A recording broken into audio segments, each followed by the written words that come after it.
it's all just theatre. None of it is actually real. But there's a script that you have to play, there's the role you have to fulfill, and you fulfill that role by, most of the time, it's by saying, yeah, do you know what, I was an idiot, please forgive me.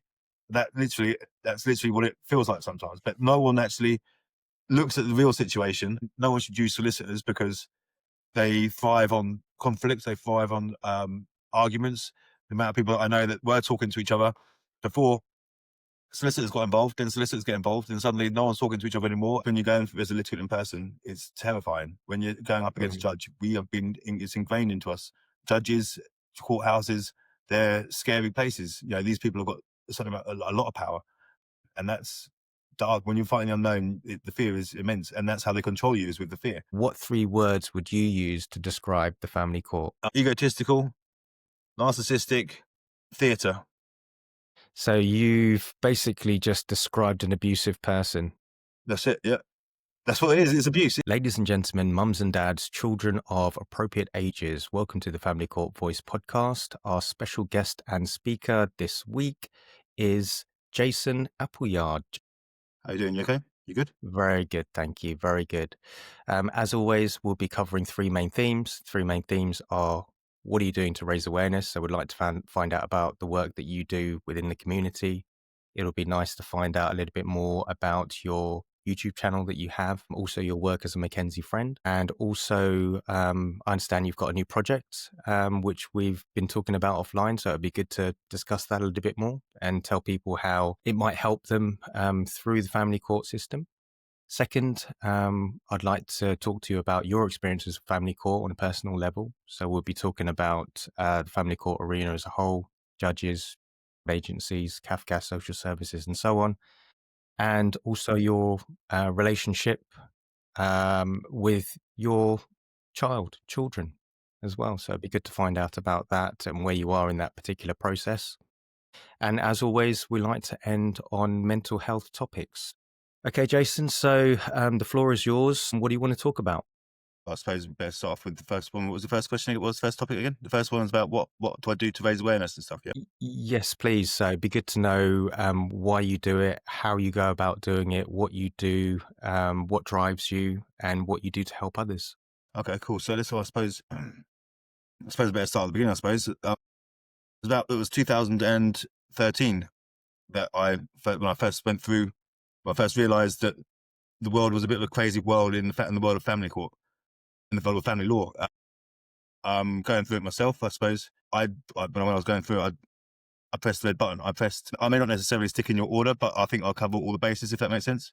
Of course. But I basically didn't realise the world I was walking into, as like many men don't. So I thought it was going to be fair and whatnot. And then turns out that it was expensive. I had no real support. I don't have a big family unit. I don't have a family unit at all. I ended up adopting Fathers for Justice, Matt O'Connor, to get help and whatnot.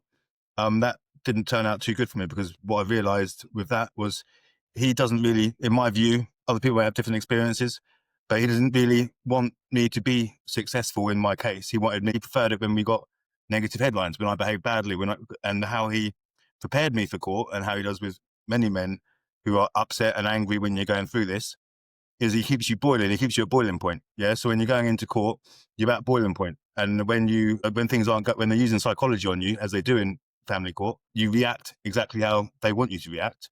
And then you are being what they want you to be, if that makes sense, but what your ex is trying to make you out to be.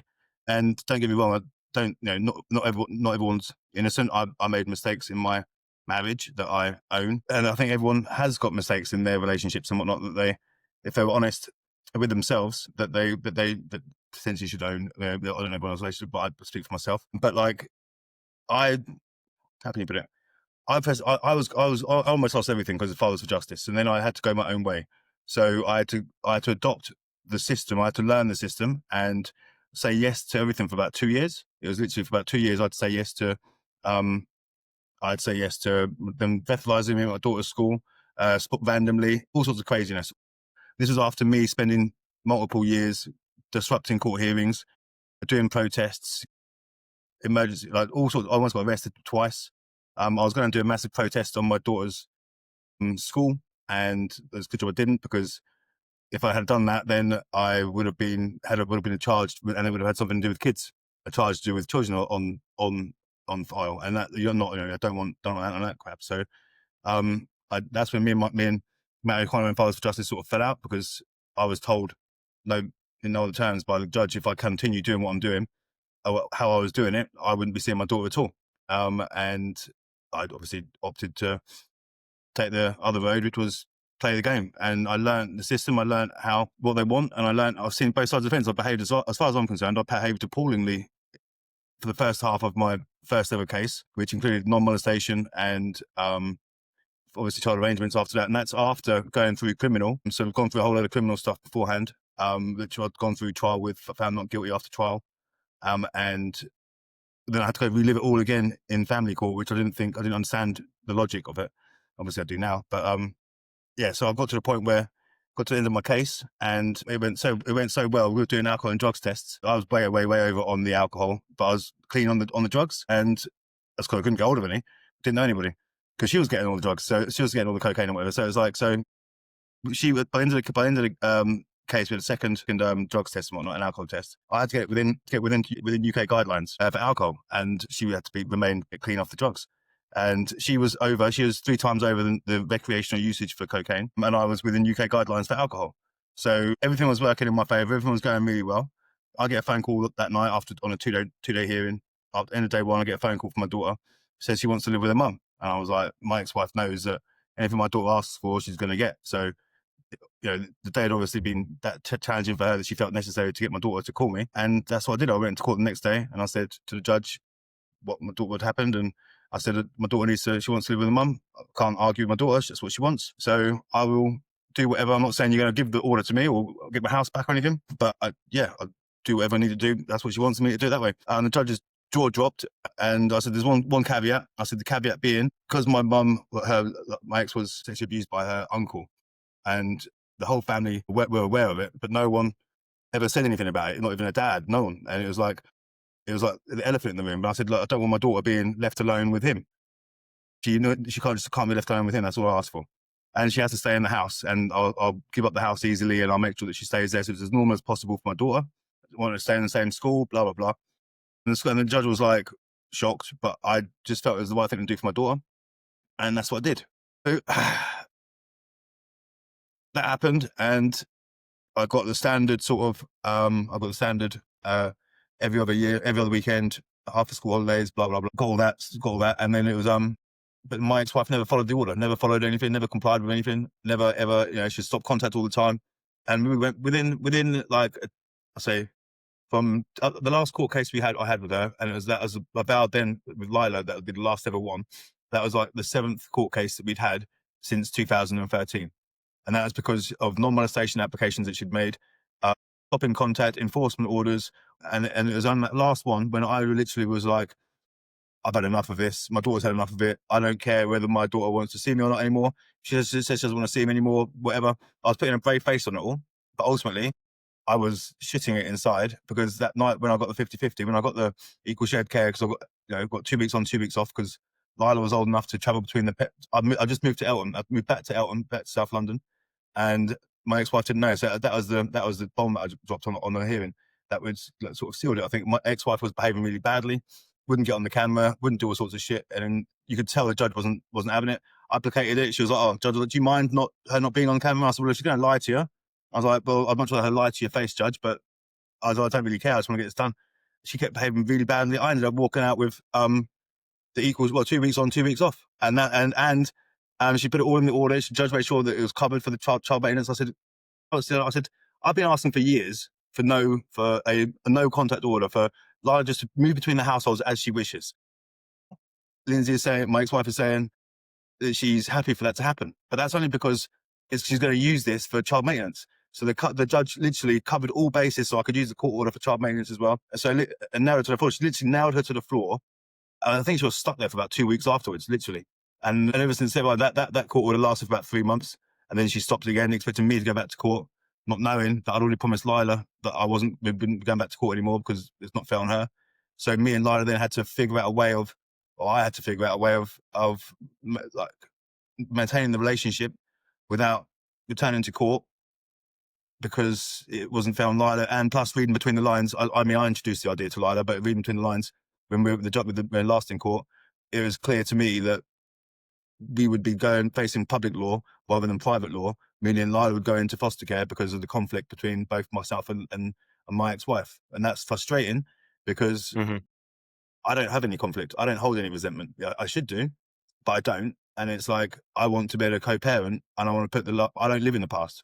And that's the thing, like with all these ex-partners that do hold resentment, anyone that holds resentment, like, well, be it ex-partner, friend, whatever, you're living in the past, you're living in the moment. You need to let that go through you. And don't get me wrong, I spent 6 years, 7 years being angry, reliving everything, going round and round in circles, being angry, blaming the system, blaming everything else. But then it was when I started looking at myself and looking inwards that I realized that it's the consequence of my own actions. It was a consequence of decisions that I'd made, choices that I'd made, things I'd said.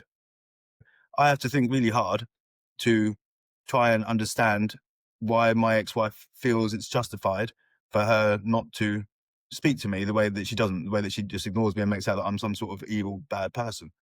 And I have to accept that these are her feelings, and I can't change her feelings, whether she feels them or not, or whether she's just saying them, who no one's ever going to know. But the fact is, I have to accept that that's what she said and that's how she feels. I can't justify, I can't in my mind understand why she doesn't want to speak to me. And that all I can put it down to is that if I have to, because as men, that's what we have to do. We have to accept that these women are ex-partners. We must have made them feel a certain way. That's why they behave a certain way. So, for example, I have an ex-partner that I chose. This is something that happened to me before Christmas last year. And, when I was younger, way younger, just before I'd met Lindsay, before I met my ex-wife, the most beautiful woman in the world, Romana, she was like an angel. She's an angel. She is an angel. And I was seeing her and I met Lindsay, and I sort of chose Lindsay over her. And she come back on the scene a couple of years. We've always been friends on Facebook, and we've never stopped being friends or whatever. And it's like, Hmm. she come back on the scene, and I thought she might be coming back on the scene because maybe, like, she'd forgive me, we'd get back together and it was all good. But that wasn't the case. It was because she was upset with me. She wanted to clear, she had past that she needed to get rid of, if that makes sense. She needed to tell me that how much I'd hurt her and how much I'd upset her and that sort of shit.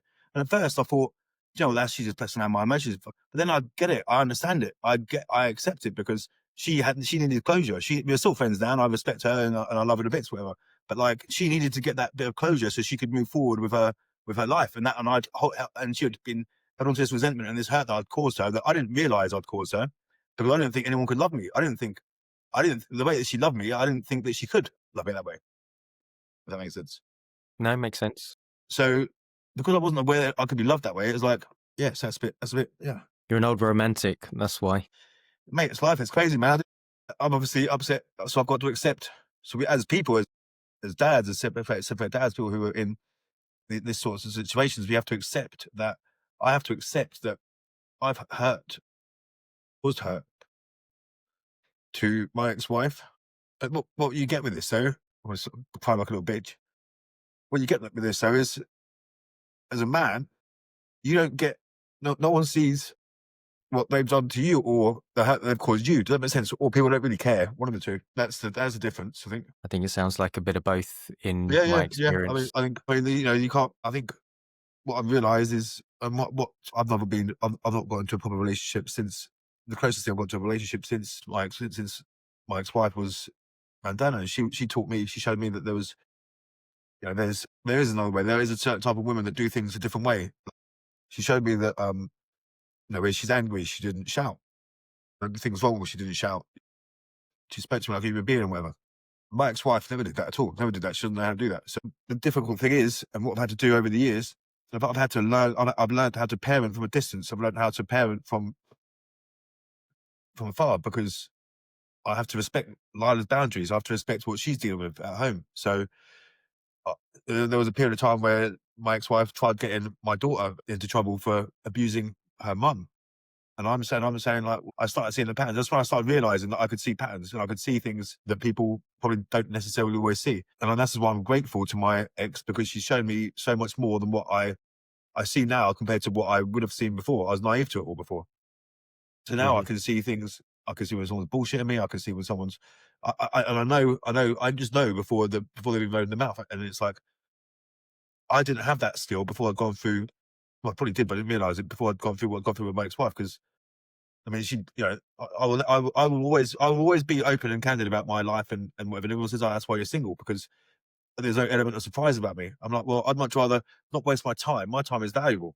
If I'm going back with dating again, whoever I'm dating needs to add value to my life. And I was saying to someone the other day, they need to either be able to cut hair so I can get my hair cut without having to worry about going to hairdressers, or they'd be a social worker, or a CAFCAS officer, or a judge, or a solicitor, someone who can add value to what I do.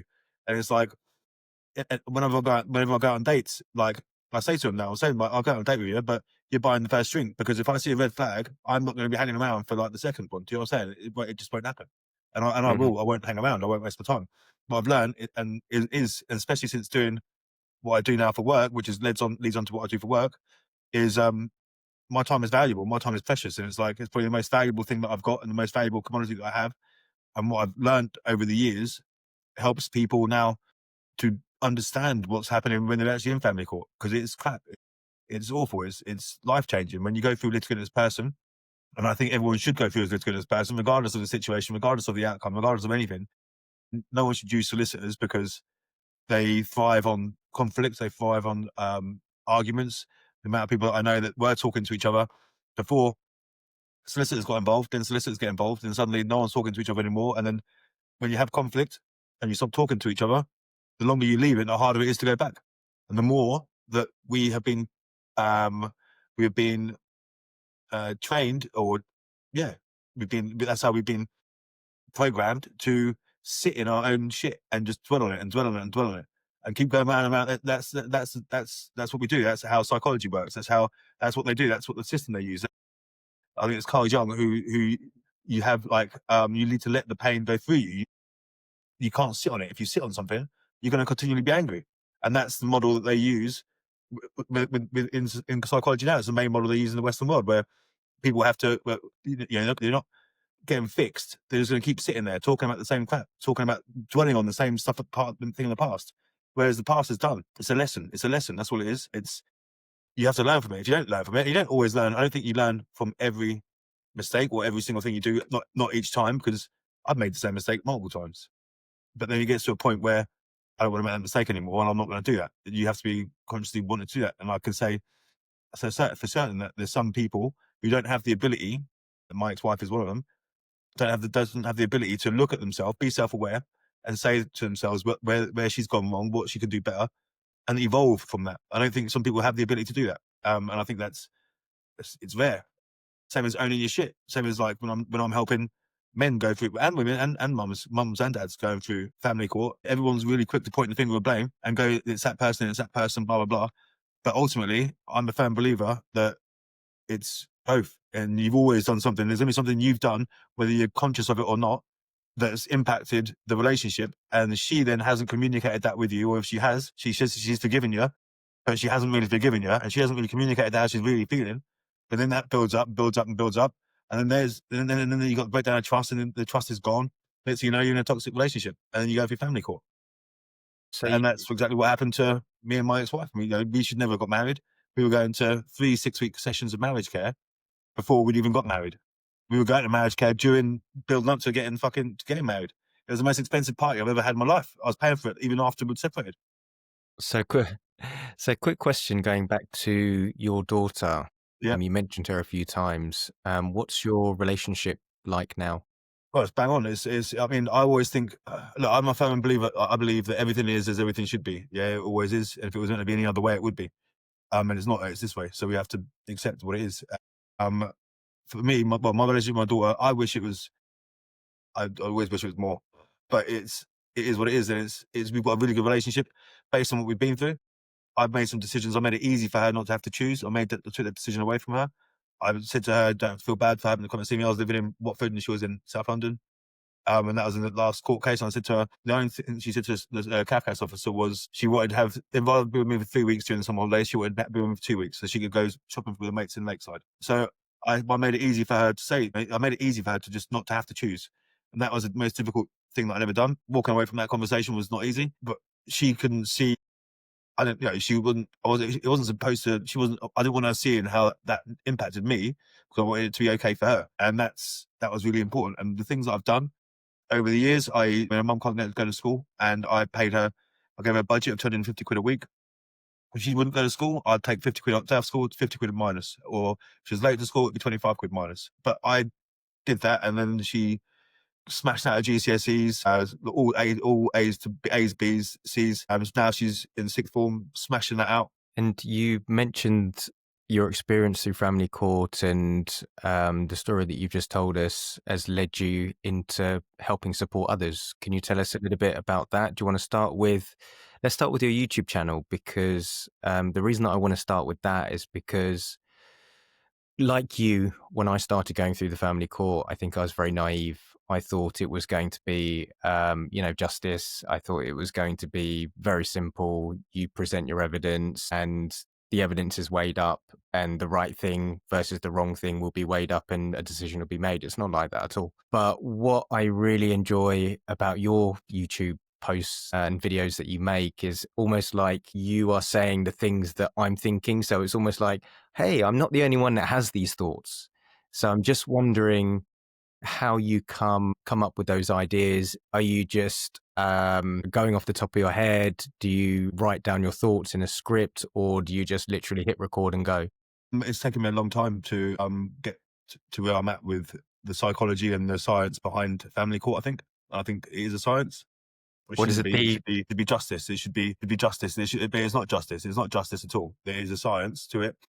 What do you call that science? You call it the organism or the mechanism? It's it's basically I remember what I've got it now. Basically, I'm trying to create a name for it, but it's same as like professional gaslighting isn't recognized by psychologists at the moment. It should be, it's not. But then the same as parental alienation isn't really recognized as a thing, but it's happening. So what I'm trying to do is I'm trying to create, I've called it 3 or 4 different things, but it's basically what goes, the trajectory is professional, how they treat us, and how they presume things that they shouldn't presume, and how we all fall into that trap. And it is psychology. It is. I've been involved with so many cases now. I've seen so many cases. I've sat in CVPs like 2 or 3 a day during lockdown, and I can see, and I've heard the judges saying the same things up and down England and Wales. I see how I behaved. I see how other people behave. I see how I behave. And then I've got people to a certain point now. I've got people to behave a certain way, conduct themselves exactly how they need to be. Doesn't mean they're perfect, but they do what they need to do. And we don't react to stuff we like. The behaviors that I coach, I make sure it brings out the narcissistic behaviors from the other person. And I think that's what the courts aren't qualified to see or do or make comment on. Kafka certainly aren't. They're going into I have these to disagree with you there. They know about it. They're completely aware of it, but they choose not to highlight it because it doesn't fit with the narrative that they're trying to portray. It doesn't fit their agenda. So if it doesn't go with their agenda. Because it doesn't go with their agenda, they want to skirt over it. They want to literally skirt over it. Their agenda is literally, they don't know what to do. If a man, I've got clients who have got the children in their care. They're the main carers, but the schools are not treating them as if they are the main carers. Their schools are still bypassing them, going to mum. The mum was a safeguarding concern, and that doesn't feel, it's not nice to say, but that's what it is. And it's like, people aren't getting treated. They don't know, the system is not set up and designed for male parents, single male dads, basically. And that the narrative is literally, they will not let you easily, unless you go and take your children directly yourself before you got into court, and then and the children are on a child protection plan, or they're aware, social services are aware of the situation, and then you're taking control of that situation. Very, very sacredly, would you be able to just go and keep your children, and then go to court and then keep the children in your care without a solid backbone reason, if that makes sense? Does that make sense? Yep. Because the narrative is so much so that it's just, I say it's an anti-man agenda, but it's the system is just not, won't let it happen. It won't let it happen. I think in terms of how I come up with this stuff, I think I write stuff down, and then I go off script sometimes, but then it's important that I do script stuff, and I just write it down, and then when I'm really angry about stuff, that's when I just I say it, and then I transcribe it, and then once I've got what I've transcribed, I then perfect that afterwards, if that makes sense. Yeah. And when I listen to them, it's almost like, to me, it's like poetry. It's like, listening to a poet talking and listening to the way that you describe things. And I'm thinking to myself, that's exactly what I want to say, but I just can't get it out eloquently enough. Even if I wrote it down, I don't think I'd be able to do that. Do you want to tell people the name of your YouTube channel and where they can find Oh these yeah, so videos? it's on Alienated Dads Network. It's just Alienated Dads Network. Literally, I'm quite pleased with it because obviously I've been on Facebook and whatever, and you get a lot of stick. I get a lot of stick from people because I don't do things the same way as everyone else does things. I think I go against the grain, but I think that's also why I get different outcomes for my service users, because I know that I won't let people come to me. I won't let people come to me and tell me that they're innocent of any wrongdoing, if that makes sense. Because Hmm. the system is set up for us to be. They want us to be men. They want us to be the man. Yeah, they want us to take control of everything. They expect us to be rigid and hard. And they're what they view as a man or as a dad is not what is in today's world. If that makes sense. Yep. Yep. We can't. People go into court with a narrative, thinking like you said. I think it's going to be one way, and thinking And I did it. Men do it all the time. We go into so much detail. Most of the detail that we go into, the courts don't give a shit for, because they've already made their minds up what's going to happen before you've even got into the courtroom, based off the CAFCAS report, based off social services report, and you have to be really skilled at overturning Section 7 reports and whatnot to be able to do that. But that's what I try and teach. And I want, because you watch all these other YouTube channels about family court, and it's the most boring, rigid, horrible place in the world. Yeah, family court. I wouldn't be working there unless I'd gone through what I've gone through and doing what I'm doing now. But ultimately, to work in that environment, you've got to be pretty much, you break up families for no real reason. But then that's because they've been so brainwashed by the system that they do as they're told. They're just sheeple. They just do as they're told. We're all just numbers. But I try and teach people what's needed, what no one else will tell them, because they need to know. And I think I've figured out the psychology behind everything, because I think people are getting told to do things the wrong way intentionally. That makes Yeah. sense, because people have bad experiences in family. Matt O'Connor had a bad experience in family court. Therefore, he's done a really good job marketing, done a really good job for fathers and what that sort of stuff, raising awareness of it all. But then he's teaching everybody else the bad way of going through it, because based on his own personal experience, rather than taking a step back and looking at what he did and what worked for him, what didn't work for him, what he could have done differently. What happens if he done this? What happens if he's done that? And about all of it, throughout all of it, the impact that that's had on his kids. Because I respect my ex-wife for the pure reason that she's the mother of my daughter. I can't wish anything bad upon her, because if anything bad happens to her, that's going to impact my daughter in a terrible way. My job is to make sure my daughter is happy and smiling. And if anything bad happens to her mum, that means it's going to impact my daughter negatively.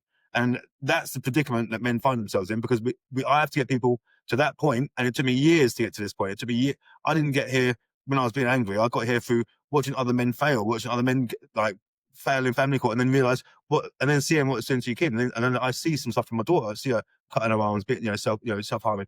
I see the impact. I know that the impact it's had on me and my parents, and that's impacted me and my brothers. So I had to make it sure that Lila's life is as stable, and has the ability to achieve more than what I have achieved. And I'm happy with what I've achieved in life. But that's the trick, isn't it? You're trying to as the father, you're trying to reduce as much conflict as possible and try and act in a defensive way as much as possible. But what you're battling against is a high conflict individual. So you're always fighting a losing battle.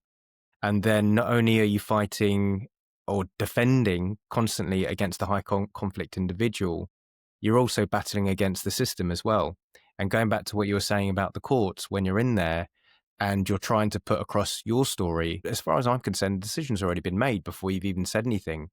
So in my experience, even if you try and say something, they'll try and twist it around and turn it into what you're saying is abuse. And it's like, no, I'm just responding to an allegation that's been made, and this is what really happened. And they try and twist and turn everything. So if you don't say anything, you're screwed because it looks like you're guilty. If you try and explain the truth or tell the truth, again, they'll make it in a way that, that sounds abusive. Yeah. So No, you're kind of fighting a losing battle. Yeah, you're absolutely right. I mean, I think it can be a losing battle. I think there's this massive moment. Well, not the moment, there always has been. there's a stigma about men being domestically abusive, Hmm. and no one wants that title of being domestically abusive. No man would want that title. Of course they wouldn't. But it's not near on impossible. 97%, the stats are 97% of men are guilty of abuse, whether it be physical or emotional or yeah, emotional, or whatever. Or abuse or violence or abuse, domestic violence or domestic abuse. The way the law is set up, it's very difficult not to be abusive. And the system knows that every relationship has an element of abuse within it. And it's like, so just because you are rattled and you're at the end of a relationship, and I was saying this on the other day, you're at the end of your relationship, you're going to say stuff you don't mean. You're going to react in a way that's out of character. It's when that behavior turns into a personality trait, when it turns into constant, and it's constant and constant, which is pretty much what I've had to put up with for the last 15 years of my ex-wife. But that's post-separation divorce. And because it's her doing it to me, I'm supposed to just accept it and just live with it. If it was me doing what she does to me, the roles reversed, You'd be arrested. I'd be screwed. And that's the long and short of it. So there seems to be an element of acceptance that the mums are going to behave a certain way. And as men, we have to behave a certain way and just take it on the chin. And I think, I don't necessarily like it, but like that is what it feels like. But everything is against us. We can't, I had a client, he was farting on his son. Him and his son used to fart on each other as a joke. And as they were growing up, obviously it grew apart. But then that was brought up in court. That turned into being abuse. He's not seeing his son because of that and that's listed on the court order because of that reason. And it's like, well, that's not just that reason, but that listed there. And it's like, since when you can't even have a joke and a laugh with your kids without that being twisted into some sort of abuse. And it's like anything we do can be turned into abuse. How you make someone feel is abusive. So, like non-molestation orders. How can it be right where you've got a woman who doesn't follow the court order? You get a dad who sends a few text messages saying, probably direct, probably a little bit too direct, but just saying, so can you follow the court order? Can you give an update? Blah, blah, blah. He walks away with 3-year non-molestation order while she gets no punishment. Hmm. And it's like, it's just counterintuitive. It doesn't make sense. And it's like, how do you justify that? You can't. So you've mentioned your work in the courts and people that you work with. Do you want to tell us a little bit more about that? Well, I'm a McKenzie friend. Since doing what I do, since going through to keep me sober and keep me sane, I started helping people because I had so much love to give for my daughter that I wasn't able to give my daughter.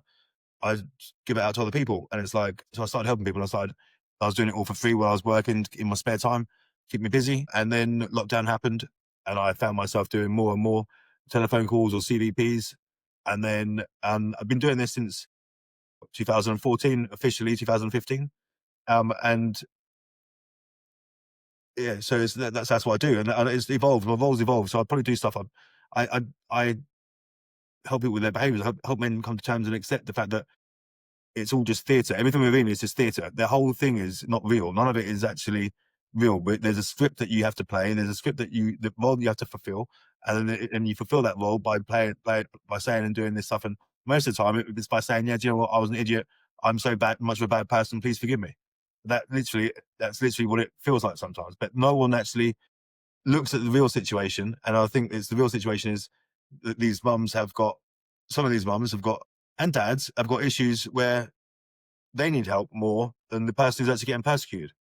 So I've got clients that have mums who are being treated unfairly, and they're trying to do the right things and trying to protect the children from the abuse that they're getting from the ex partner, and then the dad is the one getting everything working in his favour. When you wear your heart on your sleeve and you're sincere and you're in a world where, and you're in an environment where sincerity doesn't work, emotion doesn't work.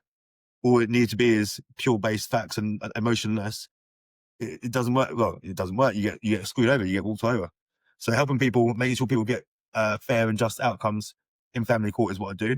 I've also set up a website where, because there's a website that I don't think did their role very well. I won't mention it, but I wanted to compete with that. I want to show people, I want to try and raise the bar in terms of what a McKenzie Friend does and the support that litigants in person get, because not everyone can afford to pay my services. I try and do as much free as I can. It's what I do for making a living, whatever. And it's like, I want to make it affordable, or the support much more affordable to more people. So this website that I built is McKenzieFriendDME.uk, and it basically, litigants in person can get up on it for free for the moment. The first 50 people can sign up for free, and they will get 6 months free. After that, I think it's £9, or it might be 3 days. I might change it. So it might be 3 days free, and then it's £9 a month. But £9, and you get 6 AI tools. If you're a litigating person, you can't afford a McKenzie Friend, or you can't find a pro bono support or whatever, or someone doing it for free, then, and you've got these tools that will help you get through what you need to get through. And I'm always going to think of ways of more tools that can help people. And I'm actually going to put another one on there that I thought about earlier. I was speaking to somebody, and it's like basically a tool to make sure you can measure your text message. And it's a simple thing with AI that you can use now, like, by putting your text message in there before you send it, it will make sure that you're sending a non-emotional, it's going to be childproof, it's whatever it's going to be. But then people need that, because whenever, I remember I turn my notifications off on my phone because the fuck you Friday emails, every solicitor, my ex-wife solicitor used to send me a fuck you Friday email. It happens all the time. Solicitors will send you a shitty email on the Friday, just about 2:30, 3 o'clock in the afternoon, just before they turn their laptops off and get on with their weekend. And it ruins your whole weekend. It ruins everything. So I turn my notifications off on my phone to make sure that I choose when I look at an email from them. I choose, and I'm in control of when I'm going to feel bad, when I'm going to, how I manage my emotions and that sort of stuff. And when's that website going live? It's live now. But it's sort of like a soft launch. Given it out I've put it on Facebook, not putting any money behind advertising, but whoever sees it. And then the hope is that people will come in there, and they're getting a really good price at the moment, because I want to iron out all the bugs and get people using it to make sure that it's foolproof. And then obviously when people will see what's coming out of it, and the how the price compares to what other people are offering and what they're going to be offering. I think the same as with my McKenzie Friend work, I'm really good value for money in terms of the outcome that you're going to get, the output you're going to get, what you're going to be, where you are now versus what you're going to be. And I think that's I'm trying to do that with the website as well. And just for anyone that's listening, if you want to get in contact with Jason, we'll put the link in the description below to the new website, the McKenzie Friend website. And also the Alienated Dads YouTube channel is also part of our community. Again, if you scroll down to the bottom of the page of our YouTube page, you'll be able to find that link there. Okay, so you've covered quite a lot already with regards to all of the topics. Is there anything else that you wanted to cover today, or tell everyone about? I'll tell you what, just for our listeners, just so they're aware of how we came to meet each other, we have a mutual friend, shall we say. So our mutual friend, I've been in contact with my friend that I've known for many, many years, since we were in our late teens, early 20s, and he was going through something similar to me with regards to the family court system. And he was talking to me about his solicitor and how it was becoming a little bit overwhelming, talking about costs. It was actually my idea, and I suggested to him to maybe have a look at McKenzie Friends as a different option. And he was a bit resistant at first, saying, no, I know where I'm at with a solicitor. I know it's expensive. I can't really afford it, but I'm just going to keep going with it because it is what it is. And I know that I've got the best help and it's professional and things like that. And that went on for a little while. And then out of the blue one day, I was having another chat with him, and he was like, yeah, I've gone with the McKenzie Friend. And it was actually you, as I found out maybe a year later. And I said, would you mind if I get in contact with him and have a little chat with him? And he said, yeah, absolutely. And here we are today. So I guess my question to you, it's the age-old one is, and you mentioned it at the beginning, you're saying that you would either go as a litigant in person and you wouldn't go with the solicitor. What would be your, let's call it a pitch, or argument or point of view of why somebody should go, pluses and minuses, good points, bad points, pros and cons of why someone will go with a solicitor and why someone will go with a McKenzie Friend? So I think some of the benefits, I suppose, someone doing the talking for you. Yeah, I mean, I'm not the best public speaker. I speak too fast. I'm conscious of that. I think it's nervous when you're going as a litigant in person. It's terrifying when you're going up against a judge. It's ingrained into us. Is courthouses, scary places. These people have got something about a lot of power. You're in the unknown. You're fighting the unknown, and that's dark. When you're fighting the unknown, the fear is immense, and that's how they control you, is with the fear. That's the benefits. Someone else speaking to you. I think that's probably, if you're not very confident, that's very. But then that can still be trained. You can still be shown how to do that. Yeah, and you can be taught everything that's in the public domain. You just have to have the confidence in yourself. That again can be brought out of you as well. That's probably what I do, a lot of that as well. So it's like, That's the benefit. That's the only benefit, if I'm being So honest. Everything do you else, speak on behalf no, of? no. I can get right of audience. If you get right of audience, sometimes I can do. Been given right of audience before. My job when I'm in court is to make sure that we have a game plan. So every single court hearing is predetermined. I think you touched on it a moment ago. Is predetermined already, I believe, before you've even got into the court. And when you've got the narrative and you can see how your first Kafka's interview has gone, Mhm. I can pretty much work out what's going to happen from then onwards. With the law change coming in, that's going to skew things up a little bit, and I think there's going to be a new It's gonna normal. skew things up a lot. Yeah, yeah, yeah, yeah. There's going to the new normal is going right now. The normal is every other weekend, half of school holidays, alternative Christmases, father's there with father, mother's there with mother.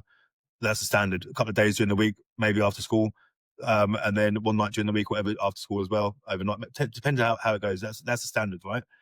I think the new standard is going to be supported in a contact center. It's going to be all in depending on the allegation. If you've got serious allegations against you, your standard once you've worked through all the crap that you're going to have to work through is going to be supported contact or unsupported contact in a contact center. And I think they're doing that because it's going to generate more money. Because let's be honest, this costs you £100 an hour on average in a contact center to do that. I think it gets money in that way. And I think with them putting this skew ball in there, certain type of woman is going to take advantage of that, and it can be manipulated. It can be manipulated, and it can be awful for people. And I'm saying it can be really, really awful for people in a way that it's not even humane. It's not So even right. so just for our listeners, what Jason's referring to is the repeal of parental rights. It's a new law that they're looking at passing. Has it been passed already? It's part of it just needs to be implemented now. I think they're just going to implement it. It's already been passed. It's being implemented. But the idea being is that I don't know how much this was true, but previously each parent has equal rights to a certain extent while in family court. That certainly wasn't the case in my experience. But anyway, now they're Well, not saying that, yeah, it's a complete farce, actually. And in my opinion, I think you've hit the nail on the head as well.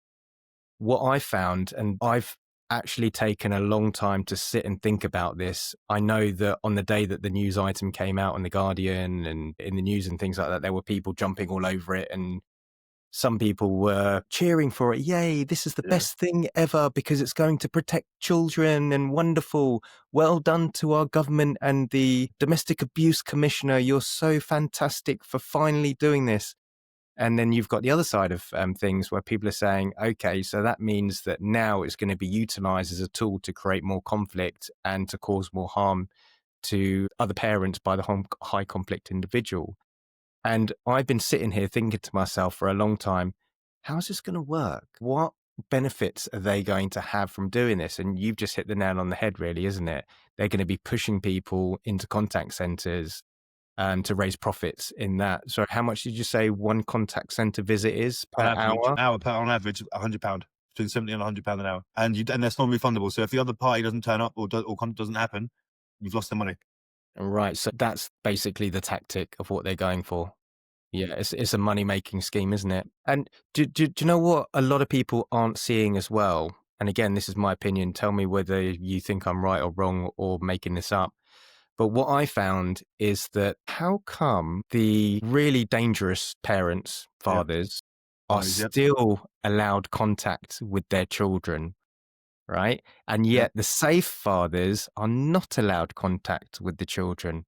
My opinion is very simple. Why? Because it creates more conflict. The high conflict, harmful parent is going to be causing more trouble. They're going to be causing more abuse. So it creates more business for the family courts. The safe parent is going to be fighting as much as they can to see yep. their children. Good Creates more theory. business for the family court. But now the reason they brought this law in is because they've been allowing access for the harmful fathers, the harmful Yep, parent to yep, their children. yep. There's been such an uproar about it because children are continuing to be abused, sexually abused, even deaths as well. I don't know whether the algorithm's going to enjoy that word, but it's the reality of things that, it's caused a lot of harm.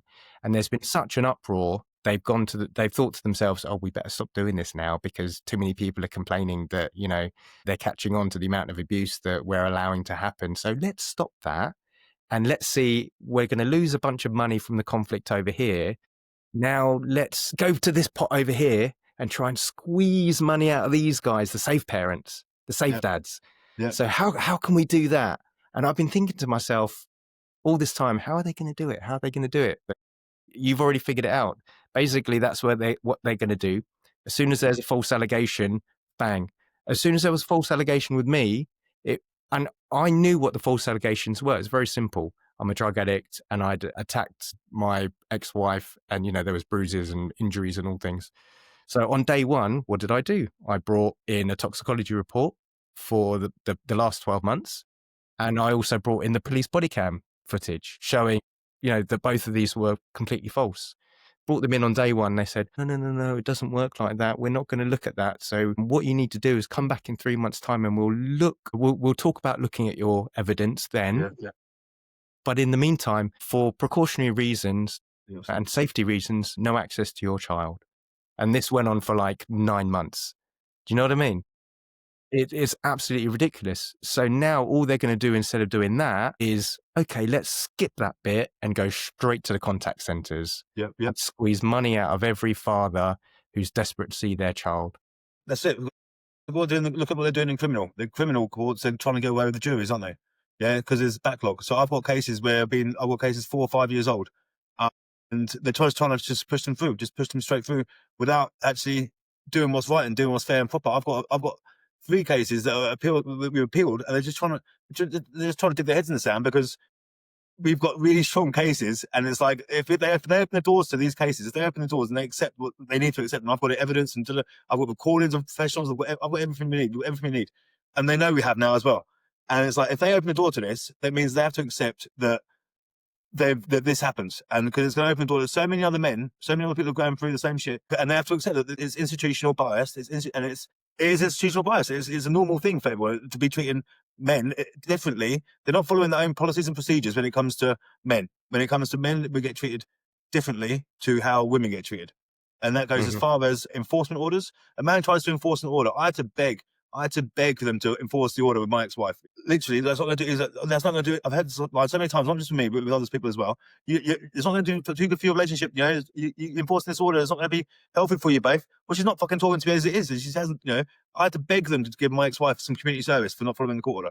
She didn't even finish it all. She didn't finish it all at all. No, I've got people, women on pending community service. They breach it again, nothing happens. Yet women take men to court for not turning up to contact, and then they get fined, and then they get fined straight away. They'll get unpaid work straight away. And it's like, how is that even? Again, it's not justice. There's a bigger thing at play. It's much bigger than what anyone even thinks about. 45,000 children on average go missing in England. I think it's probably more than that. 45,000 children go missing in England every year. Where do they go? Right. So my theory is this: they want mums to be the single sole parents, because mums are all prone to be having breakdowns. That's fact. My mum had a breakdown. 4 boys and a little baby sister. We caused the breakdown. We contributed to it, at least anyway. And that's what happens. Mums have breakdowns because they're not able to deal with life. They're not able to deal with it like men can. Men are statistically better dads. Teach education. All the stuff that supports what I'm saying. There's case studies. There's everything that's there that supports it all. Yeah. So if I know it, the professionals know it. Everyone knows it, but no one's doing anything about it. That can only be because it's easier for them to get the children into foster care. If there's single mums, it's easier for the kids to be put into foster care. And I knew you were going there. And I'm saying to you, I've got people that they've gone after the kids. They've gone after the children. They put them in a child protection plan. The dad's got the kids in his care because I'm one step ahead, always one step ahead, or 2 steps ahead, whatever. And then so we act first. We take the kids in our care. That fucks up the plan for social services. And then we get to the end of 2 years, and then it's like the mum's on no training, no courses, no nothing. She's the victim, but she's going out someone that's whatever. And it's like we're just going to pretend that 2.5 years hasn't happened, and the children are fine. But then we're going to put them on. They're bad enough to put them on a child protection plan, but mum's taken no action to improve. Yet we're letting the children spend more time with her. And it's like, well, if that was a shoe was on the foot, that wouldn't be happening. Well, and that's just not one case. That's multiple cases, and it's difficult to get to the stage where you've done nothing wrong because they psychologically manipulate you. They will manipulate you to make you do and say things that on an impulse that makes you. That things there. See that? As soon as you go, I've got you there. Got him. That is who. As soon as they got that, then you're screwed. difficult to get to the point where they can't fucking, they can't touch you. But like I said, I've got a few people there. When you get there, they move their head. So on this, obviously, I've been doing a lot of research on the family courts Yeah. and the family justice system over the last few years, mostly because I've had no choice, mostly because I want to improve my understanding of what's going on. But I've found that rabbit hole as well. And, the only reason I've only recently this year discovered that is because obviously, forced adoption is something that I haven't dealt with personally. And a lot of the people that I talk to don't necessarily go through that. But within the community, I've been Yeah. becoming more and more aware of it. And it's something that I'd never thought of before, that mums are getting screwed as well. They're absolutely getting screwed, but from a different angle through forced adoption. And I don't know whether you saw the BBC News, they actually covered a story on it, a big report, where they did a study of 500 families. They're calling it the biggest research investigation ever into this. And what did they find and discover from all the research they did from social services? I believe the quote was lies, manipulation, and gaslighting. There you go. There you go. There you go. That's on the BBC News, right? Yeah, I can't do. I don't watch TV. I don't see. I got rid of my TV. Got rid of all that stuff. So I listen to a bit. I see news on the internet and whatever. But I'm not ahead of all that stuff. So I didn't realize that was coming out. I'll send it to you. Yeah. And I think it's really important when mainstream media cover Of this course. and cover it correctly, because a lot of it's propaganda, I think.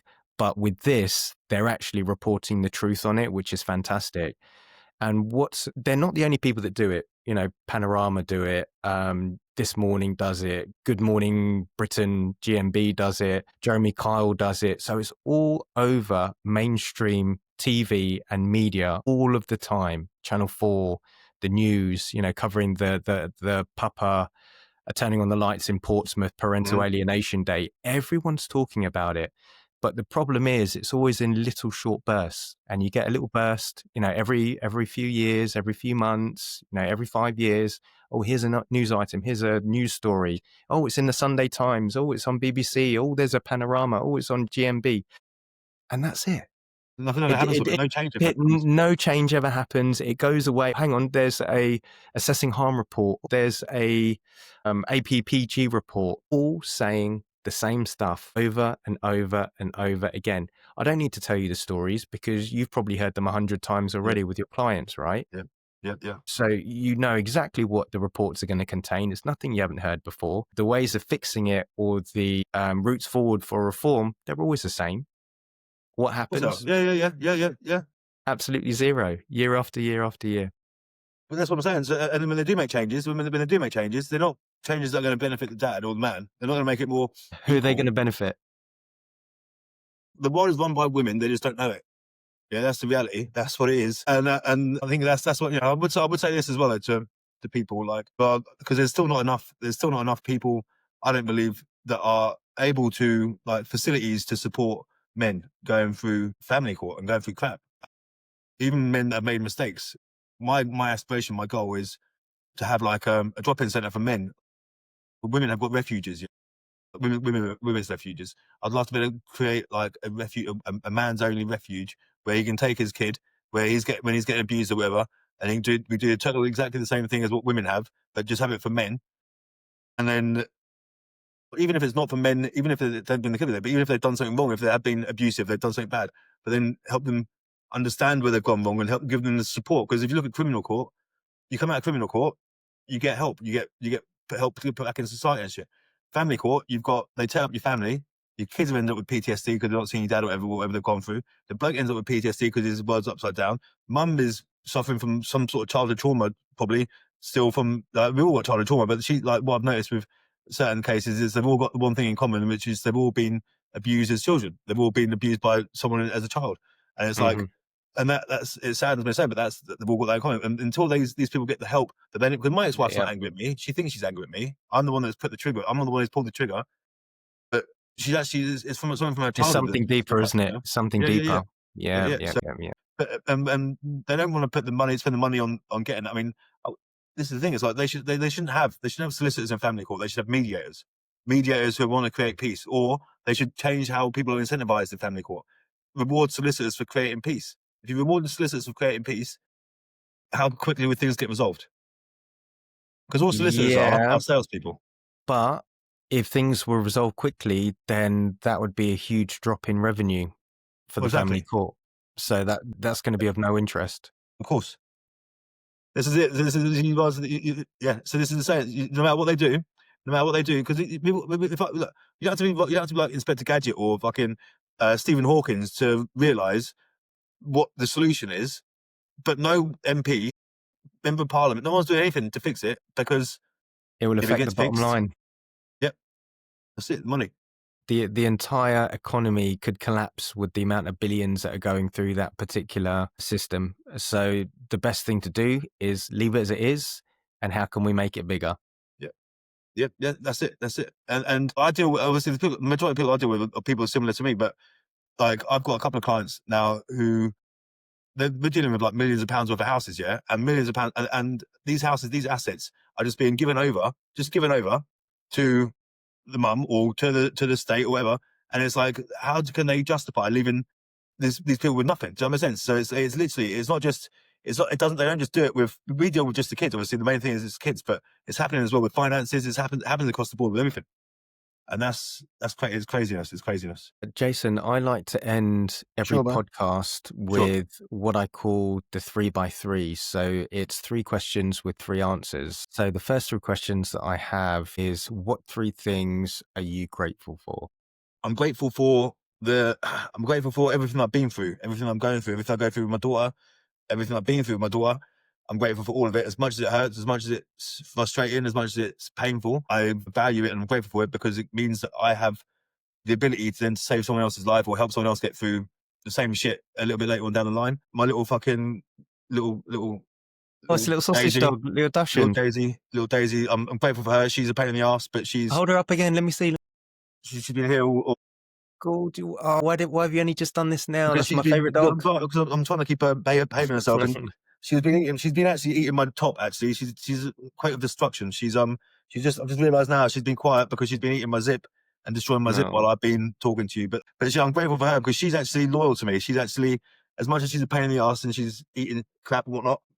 I don't know if that's a good thing or a bad thing, but she's loyal. She's nice. She's nice. She's there, and I'm grateful for her. And I'm grateful, and I'm just grateful. I'm grateful to you for taking the time out of your day to spend talking to me and doing this.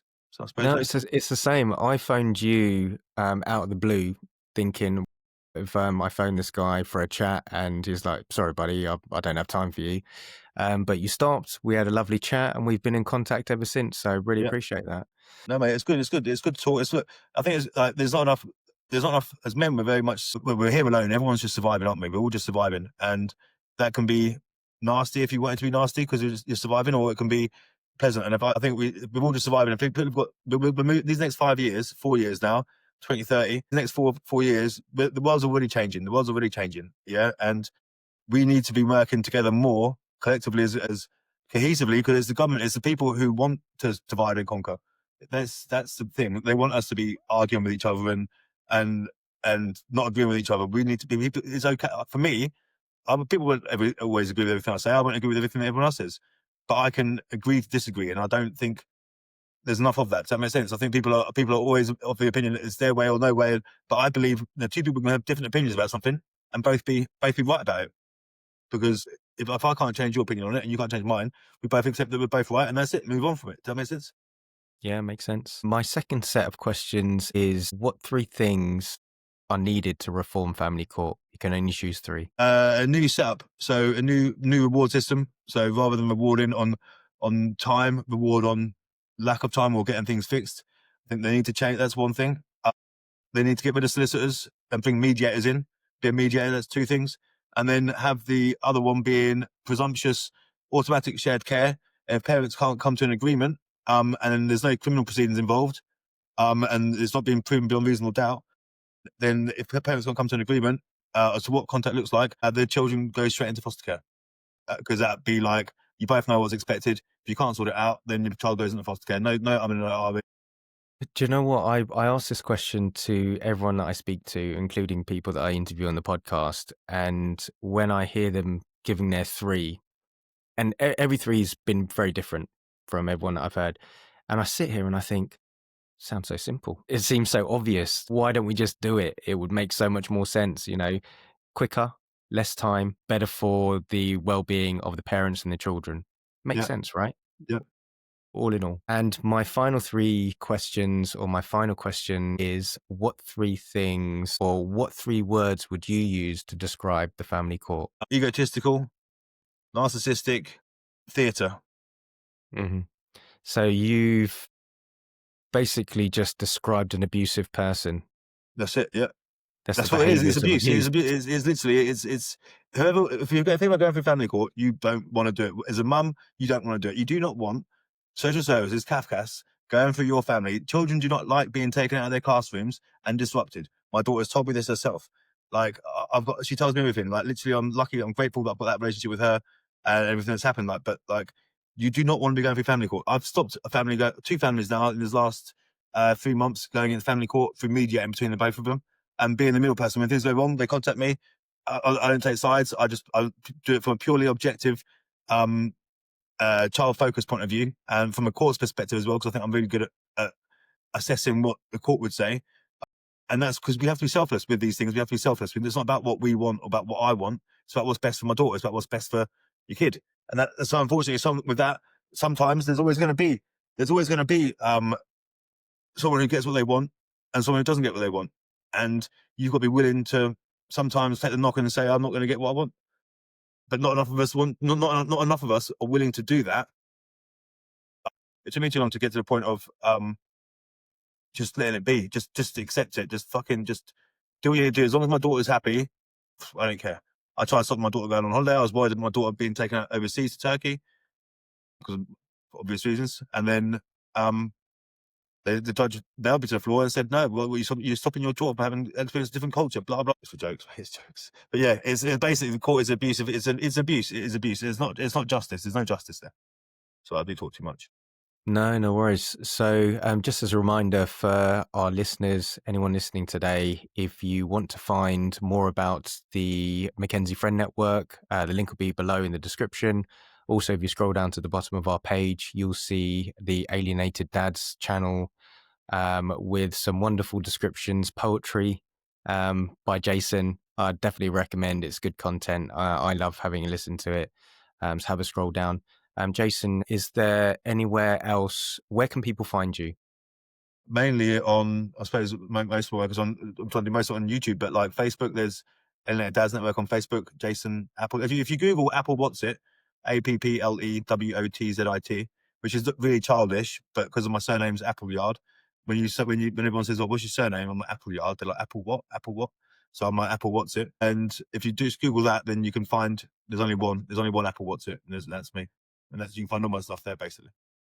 Jason, thank you very much for joining us today. Really appreciate your time.